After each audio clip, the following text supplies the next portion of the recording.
Placements important thing అంటే placements ఉన్నాయా లేవా ఆ కాలేజీలో.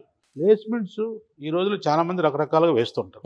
అంటే అందుకోసమనే మీరు ఆ వచ్చిన ప్లేస్మెంట్ వాళ్ళకి ఫోన్ చేసినా సరే నిజంగా ప్లేస్మెంట్ వచ్చిందా లేదా తెలుసుకోవాలి. సో ప్లేస్మెంట్స్ అనేది క్రూషియల్ రోల్. ఇప్పుడు కొన్ని కాలేజీల్లో ఎలిజిబుల్ క్యాండిడేట్స్లో 80%, 85% కూడా ప్లేస్ అవుతూ ఉంటారు. ఇప్పుడు మా దగ్గర సిబిఐటీలో మోర్ దాన్ 80% స్టూడెంట్స్ ప్లేస్ అవుతూ ఉంటారు.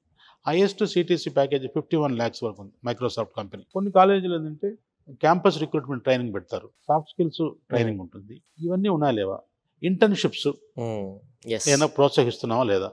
ఇంటర్న్షిప్స్ ద్వారా కొన్ని ప్రీ ప్లేస్మెంట్ కొన్ని ఆఫర్స్ కింద కన్వర్ట్ అవుతాయి. Internships will be converted into pre placement offers. అటువంటి వెసులుబాటు ఏమన్నా ఉందా ఆ కాలేజీలో? ఎంతమంది ఇండస్ట్రీతో వీళ్ళు కనెక్ట్ అవుతున్నారు? ఎన్ని రెప్యూటెడ్ కంపెనీస్ విజిట్ చేస్తున్నాయి ఆ క్యాంపస్ను? So reputation is also important. So ఇవన్నీ ఉన్నాయా లేవా? ప్లేస్మెంట్స్ అనేది టాప్ ప్రియారిటీ. అంటే మనం ఇంత ఖర్చు పెట్టి చదువుకునేది ఫైనల్గా ప్లేస్మెంట్ గురించి. సో ఆ ప్లేస్మెంట్కి సంబంధించిన ట్రైనింగ్ ఇస్తున్నారా లేదా? మంచి కంపెనీలు ఆ కాలేజీకి విజిట్ చేస్తున్నారా లేదా? ఒక్కో కంపెనీ వాళ్ళు ఎంతమందిని తీసుకుంటున్నారు? యావరేజ్ ప్యాకేజ్ ఏంది? హైయెస్ట్ ప్యాకేజ్ ఏంది? ఇవి మనం అబ్జర్వ్ చేయాలి ప్లేస్మెంట్స్ అనేది.